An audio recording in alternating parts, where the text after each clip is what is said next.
Break के बाद एक बार फिर धर्मचक्र में आपका स्वागत है। अब हम आपको सावन में शिव पूजा और सोमवार व्रतों का महात्म्य और व्रत का विधान क्या है, इन सब पर ज्यादा विस्तार के लिए चलते हैं सीधे पंडित वैभवनाथ शर्मा के पास। हर हर महादेव। आज हम जानकारी करने वाले हैं कि सावन में शिव पूजा तथा सोमवार के व्रतों का क्या महात्म्य होता है, इसका धार्मिक महात्म्य क्या है, इससे संबंधित सारी जानकारी मैं आपको आज देने वाला हूं। 12 मासों में सावन का जो मास होता है, जिसे श्रावण मास कहते हैं, वह शिव पूजा का सबसे प्रमुख मास होता है। सावन मास में देश भर के सभी शिवालय जो हैं वह श्रद्धालुओं से, शिव भक्तों से पट जाते हैं। भगवान शंकर ने स्वयं अपने श्रीमुख से ब्रह्मा जी के मानस पुत्र सनत कुमार को सावन मास की महिमा इस प्रकार बताई थी। मेरे तीनों नेत्रों में, सूर्य दाहिने नेत्र में, चंद्र वाम नेत्र में तथा अग्नि मध्य नेत्र में स्थित है। चंद्रमा की राशि कर्क और सूर्य की राशि सिंह होती है। जब सूर्य कर्क से सिंह राशि तक की यात्रा करते हैं तो ये दोनों संक्रांतियां अत्यंत पुण्य और फलदायी होती हैं, और यह पुण्य काल ही है सावन के महीने में ही पड़ने वाला ये दोनों संक्रांतियां होती हैं, अर्थात ये दोनों ही संक्रांतियां सावन में आती हैं। इसी कारण से सावन का मास जो है मुझे अत्यधिक प्रिय है। कर्क संक्रांति से लेकर के सिंह की संक्रांति तक सूर्य की यात्रा का आध्यात्मिक एवं वैज्ञानिक महात्म्य बहुत ज्यादा होता है। क्या होता है इसका महात्म्य, आइए मैं बताता हूँ। सूर्य जब कर्क राशि में होते हैं, जो भगवान शंकर का बायां नेत्र है, तो भगवान शिव के बाएं नेत्र में स्थित करुणा, दया इत्यादि को द्रवित अर्थात और अधिक तरल कर देते हैं। और जब कर्क राशि अर्थात बाएं नेत्र से सिंह राशि दाहिने नेत्र की ओर चलते हैं, तो सूर्य की किरणों के साथ साथ भगवान शिव की करुणा और दया इस भूमंडल पर बरसती हुई चलती है। सूर्य के साथ साथ भगवान शिव के नेत्र भूमंडल के समस्त जीवों को अपनी कृपा दृष्टि से देखते हैं और जलासिक्त करते हुए चलते हैं। सावन के पवित्र योग में किया गया शिव पूजन और व्रत असीम फलदायी होता है। वैज्ञानिक दृष्टि से कर्क संक्रांति से लेकर के सिंह की संक्रांति तक की जो अवधि है, उस अवधि में वाष्पीकरण यानी वेपराइजेशन बहुत अधिक होता है और वर्षा होती है। वर्षा से अनेकानेक वनस्पतियों का पोषण होता है। श्रावण मास में सोमवार का व्रत जो है वह अत्यधिक प्रचलित है। चंद्र भगवान शिव के नेत्र हैं और उनका दूसरा नाम सोम है। सोम ब्राह्मणों के राजा और औषधियों के देवता भी बताए गए हैं। अतः सोमवार का व्रत करने से समस्त शारीरिक, मानसिक और आर्थिक कष्ट और परेशानियां जो हैं वो दूर हो जाती हैं और जीवन किसी भी व्यक्ति का सुखमय हो जाता है।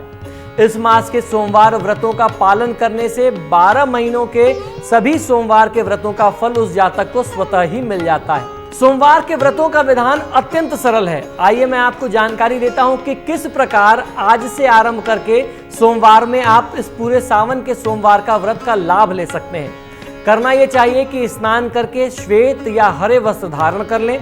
दिन भर मन को प्रसन्न रखें, क्रोध, ईर्ष्या, चुगली ना करें, स्वयं को शिवमय कल्याणकारी माने।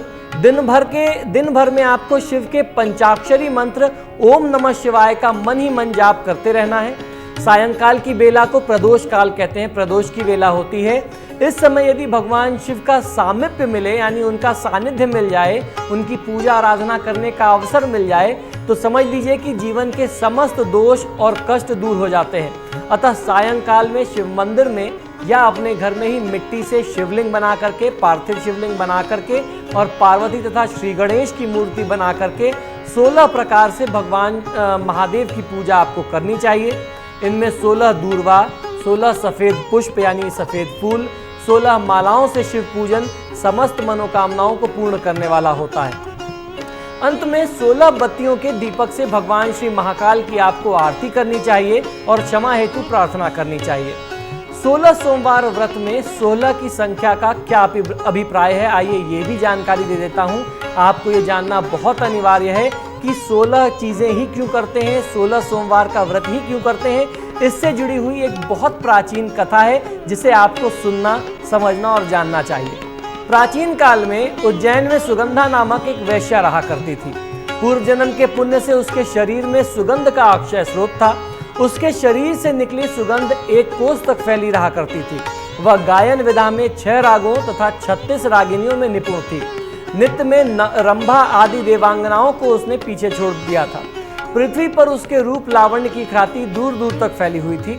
अपने इन गुणों से उसने कई राजाओं, युवा पुरुषों, ब्राह्मणों और ब्रह्मचारियों और उसके साथ साथ व्यापारियों को धर्मभ्रष्ट, पथभ्रष्ट कर दिया था और उनका शोषण कर उन्हें अपमानित और तिरस्कृत भी करा दिया था। एक बार सावन के महीने में अनेक ऋषि महर्षि क्षिप्रा नदी में स्नान कर उज्जैन के महाकाल शिव की अर्चना करने हेतु वहां पर जुटे, एकत्रित हुए।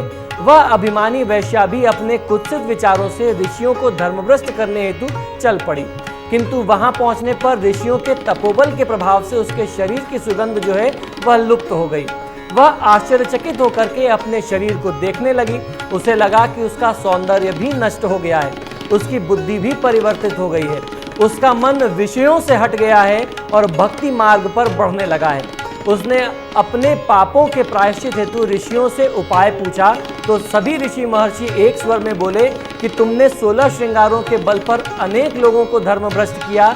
इस पाप से बचने के लिए तुम कम से कम 16 सोमवार का व्रत करो और काशी में निवास करके भगवान श्री काशी विश्वनाथ यानी शिव जी का पूजन आराधना करो।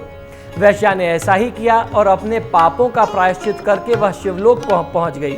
16 सोमवार के व्रत से कन्याओं को सुंदर पति मिलते हैं तथा पुरुषों को सुंदर पत्नियां, स्त्री की प्राप्ति होती है। 12 महीने में क्यों विशेष होता है श्रावण मास, आइए ये भी जान लेना आज आवश्यक है। श्रावण मास में शिव की पूजा करने से प्रायः सभी देवताओं की पूजा का फल किसी भी साधक को, जातक को प्राप्त हो जाता है। इस मास में काल के देवता भगवान शिव की पूजा करना, कथा सुनना तथा पुराणों का श्रवण करना चाहिए।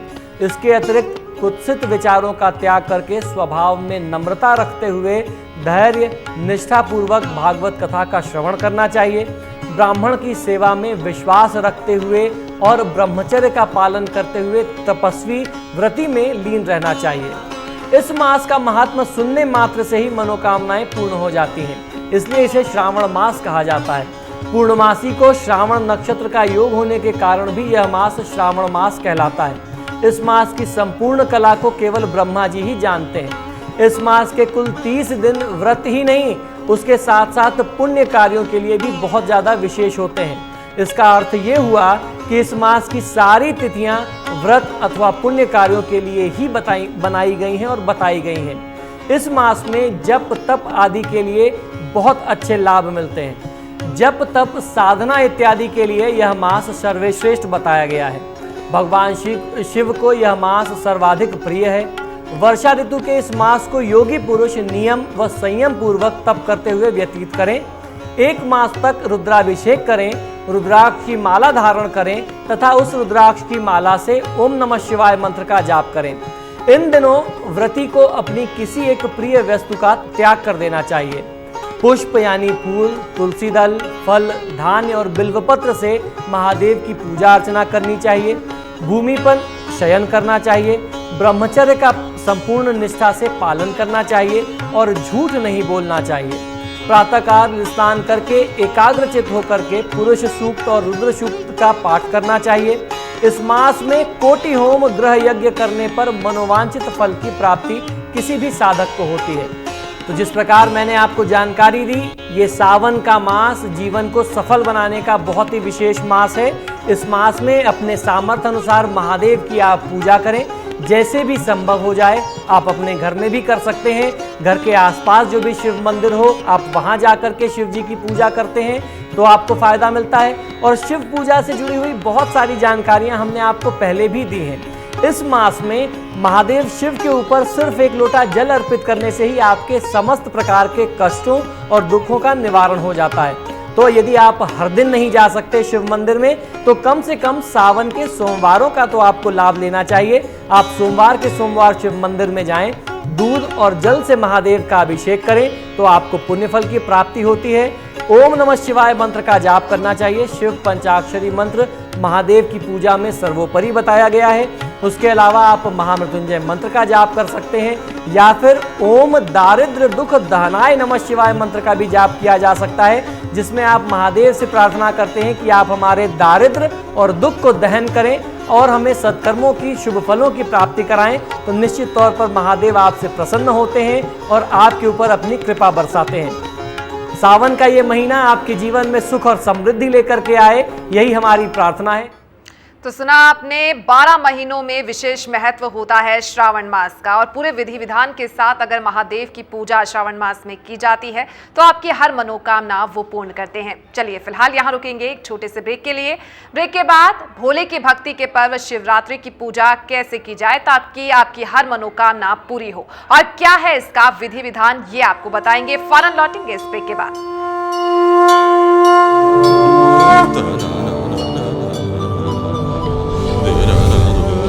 धर्म चक्र